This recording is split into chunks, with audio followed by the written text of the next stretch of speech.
देखो, 9 super powers. पहली चीज है जाप। जाप से क्या होता है, हम जब जाप करते हैं ना, तो जाप से हमारी 3 वाणियां काम करती है। पहली वाणी का नाम वैखरी, जिसको हम बोल रहे हैं, जिसको बोलते हैं वैखरी। दूसरी है पश्चंती, जिसमें बोला नहीं जाता, केवल होठ हिलते हैं। और तीसरी वाणी है परा। इस परा वाणी में मन काम करता है हमारा। मन एक एलिमेंट है। ये जाप के अंदर क्या है, जाप के द्वारा हम हमारे मन को कन्वर्ट करते, किस चीज में, एकाग्रता में। एकाग्रता में कन्वर्ट हुआ मन अधिक पावरफुल हो जाता है, और अधिक पावरफुल हुआ मन अधिक हमारे शरीर को, हमारी सोल को, हमारे चित्त को, हमारे अहंकार को और ज्यादा पावर करते हुए हमें आध्यात्मिक और भौतिक कार्य की तरफ अच्छी तरह से प्रेरित करता है। यह है जाप।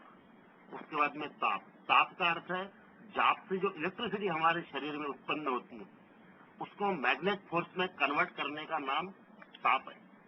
और वहीं उत्पन्न हुआ मैग्नेट फोर्स ग्रेविटिकल फोर्स में कन्वर्ट होता है। और यही ग्रेविटी, चाहे वो पृथ्वी की हो, ऑर्बिट की हो, चाहे हमारे अंतर मन की हो, यह ग्रेविटी हमें केवल मानव से नहीं, महामानव की तरफ ले चलती है। और हमारी यही यात्रा है कि हम मानव नहीं, महामानव बने, जिसके अंदर के बाद में हवन एक ऐसी प्रक्रिया है कि जिसके अंतर्गत यज्ञ कुंड में, अग्नि में वनस्पतियों का चूर्ण, तरह तरह की वनस्पतियों का सप्लीमेंट, इसके साथ में धृत यानी घी, इसका हवन किया जाता है। और इसके साथ एक चीज और जुड़ी है, उसका अर्थ है मंत्र। मंत्र का अर्थ है मननात् प्रणयते, मननात् क्रियते, तो मंत्र का अर्थ ये भी है कि मीटिंग। हवन के द्वारा हम एक मीटिंग बनाते हैं। मीटिंग यानी एक जगह पे मिलना, और एक जगह पे हमारी फ्रीक्वेंसी, हमारी मंत्र रूपी, हमारी शब्द रूपी फ्रीक्वेंसी एक जगह पे मिलके एक ऐसा वातावरण बनाती है कि जिसके द्वारा हम हवन की अग्नि में जो भी एलिमेंट डालेंगे, उससे जो पॉजिटिव कार्बन डाइऑक्साइड बनेगा। देखो, कार्बन डाइऑक्साइड 2 प्रकार का है। एक हम चिमनियों में देखते हैं, ये चिमनियां रहती है कल कारखानों में, या रहती है मोटर गाड़ियों में। मोटर गाड़ी की जो चिमनी है, उसमें से जो धुआं उत्पन्न होता है, उससे हम CO कहते हैं, कार्बन मोनोऑक्साइड, जो आप लेना नहीं चाहेंगे। आप हवन के पास बैठ के सुगंध लेना चाहेंगे, किसी कार के पास जाके बैठ के उसकी चिमनी को सूंघना नहीं चाहेंगे आप, क्योंकि आप बोलेंगे अरे नहीं, ये नहीं चाहिए। तो ऐसे कल कारखानों के अंदर से निकलता हुआ धुआं, जो CO2 और CH4, CO2 यानी कार्बन डाइऑक्साइड, CH4 यानी मीथेन, टेट्रामीथेन, इन जैसे घातक परमाणु एलिमेंट्स वाला धुआं, जिसको आप लेना नहीं चाहेंगे। उससे बेहतर है कि हम हवन के पास बैठे। अच्छा, हवन में एक और दूसरी क्रिया क्या होती है, हमारे वैदिक आस्था कहती है यत पिंडे तद ब्रह्मांड। इस पिंड में जो है वही ब्रह्मांड में है। हम हवन में जो कुछ भी डालते हैं वो परमाणु बन के ऑर्बिट में पहुंचता है। फिर ऑर्बिट में क्या होता है, हमारा जो सन है, सूर्य भगवान, वो 2 क्रियाएं हमेशा करता है। एक क्रिया है प्रग्वर्य और एक है ब्रह्मोदन। प्रग्वर्य क्रिया में क्या करता है वो, प्रग्वर्य क्रिया में वो करता है कि धरती का जितना भी उष्मा है वो भाप बन के, जब भाप कैसे बनता है, वो सूरज की गर्मी से, यानी सूरज भगवान की उसमें भूमिका है कि वो प्रग्वर्य क्रिया यानी उस धरती की सारी उष्मा को सोख लेता है।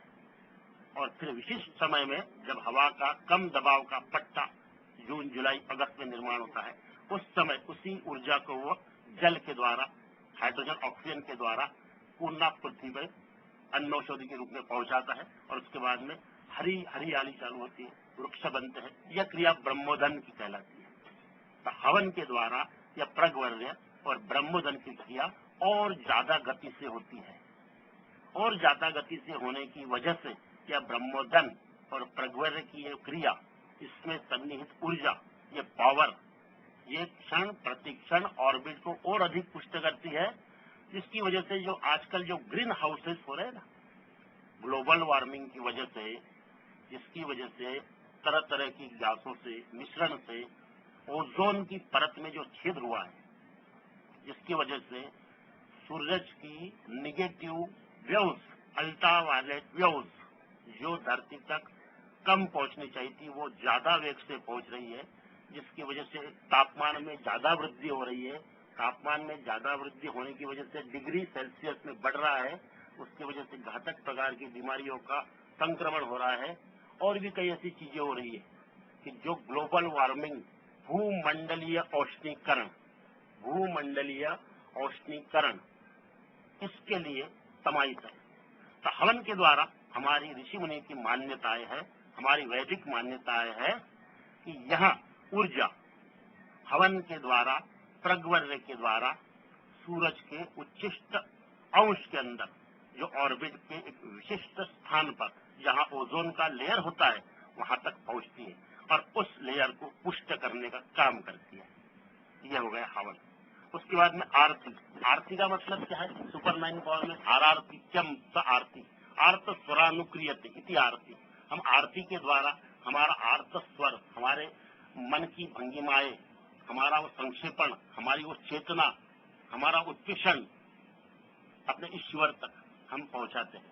हम आर्त स्वर से कहते हैं उसे, हे ईश्वर हमें उस योग्य बनाओ, हम महामानवता की उस सीढ़ी पे चढ़ सके जहां से हम आध्यात्मिक, वैज्ञानिक, आदि भौतिक, आदि दैविक, आदि आध्यात्मिक कार्य के द्वारा हम सृष्टि को पुष्ट कर सके। यह है आरती।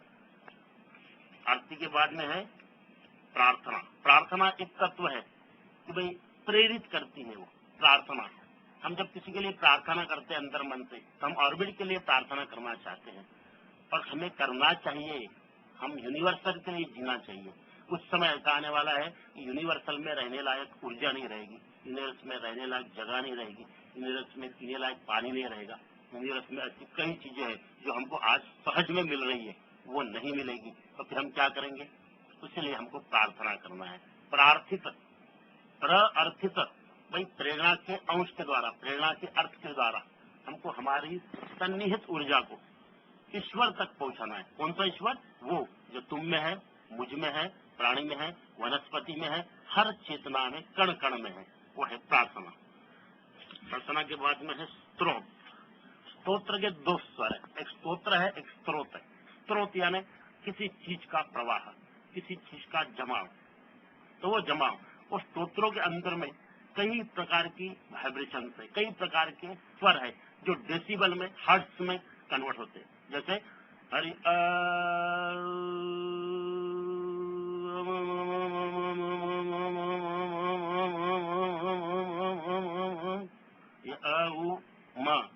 ये प्रोटॉन, न्यूट्रॉन और इलेक्ट्रॉन की वह व्यक्तिगत संज्ञा है जिसके द्वारा हम स्वर की डेसिबलता को, स्वर की हर्ट्जता को एक विशिष्ट प्रकार का आयाम हम दे सकते हैं। ओम का दूसरा आयाम सुनिए,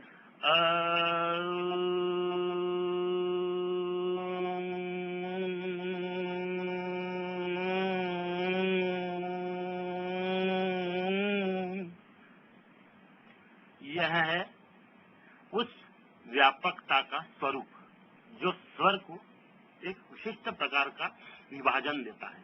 यह स्तोत्र के द्वारा संभव होता है और यहाँ संभवता बनते बनते धीरे धीरे हमारा मन, हमारा प्राण, हमारी चेतना, हमारा वर्ग, हमारा संवेग, हमारी स्थिति और हमारा उद्वेषण ये उस आयाम की तरफ जाता है कि जहाँ हम महामानव की उस सीढ़ी पे पहुंच जाए कि जहाँ पे हम यद पिंडे तद ब्रह्मांडे आत्मवत सर्वभूतेषु सर्वभूतेषु लोष्टवत आत्मवत सर्वभूतेषु, कि हर किसी में हम हमारी स्थिति को महसूस करें कि इसमें भी मैं हूँ, उसमें भी मैं हूँ, उसमें भी मैं हूँ। इससे होगा क्या? महामानवता की वो स्थिति शुरुआत हो जाएगी, वो प्रोक्षणीय वो स्थिति शुरुआत हो जाएगी जिसके द्वारा हम जन चेतना को एक व्यापक स्वरूप दे सकेंगे। और वही स्वरूप ग्लोबल वार्मिंग, भूमंडलीय औष्णीकरणता का समीकरण में एक समूह रूप से, एक आंदोलन रूप से जमा हो जाएगा और फिर वो कन्वर्ट होगा मेडिटेशन में। ये मेडिटेशन क्या चीज है? ये मेडिटेशन यानी केवल ध्यान की प्रक्रिया नहीं है। देखिए संसार में कई लोग ध्यान करते हैं, कोई बोलता है मुझे बच्चा चाहिए, बच्चे का ध्यान है, कोई बोलता है लक्ष्मी चाहिए, लक्ष्मी का ध्यान है, कोई बोलता है घर चाहिए, घर का ध्यान है, कोई बोलता है मुझे पैसा चाहिए, पैसे का ध्यान है। तो हर आदमी मेडिटेशन कर रहा है, हर आदमी हर क्षण कर रहा है। कोई विद्यार्थी पढ़ाई के लिए मेडिटेशन कर रहा है, एक व्यापारी पैसे के लिए मेडिटेशन कर रहा है, एक डॉक्टर पेशेंट आने के लिए मेडिटेशन कर रहा है। हर जगह रोना है, रोना रुदन चालू है और यह मेडिटेशन ध्यान है। लेकिन यह मेडिटेशन संसार के उन तत्वों के ऊपर है कि जहाँ से केवल हमारी कुछ व्यक्तिगत अधहनताएं ही समाहित होती है। तो हम उस मेडिटेशन में जाए कि जिस ध्यान के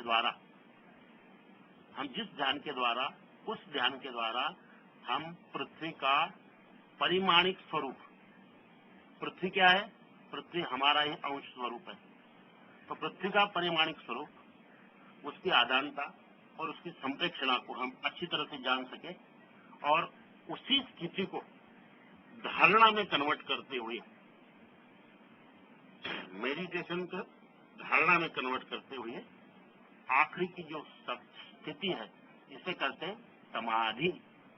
सम आधि, जो आधि व्याधि और उपाधि में सम है वो समाधि। सम आधि, आदि दैविक, आदि भौतिक और आदि आध्यात्मिक, ये 3 प्रकार की व्याधियां है जिसमें जो सम रहे वो है समाधि। वो सम रहे और सम रहा हुआ पुरुष ही, सम रहा हुआ व्यक्ति ही ब्रह्मांड को वह गति दे सकता है कि जिसके द्वारा भूमंडलीय औष्णीकरण, ग्लोबल वार्मिंग का आधान स्वरूप, उसकी एकता के संप्रेक्ष्य के अंदर जन आंदोलन का व्यापक स्वरूप तैयार होगा। ओम शांतिर्भवतु।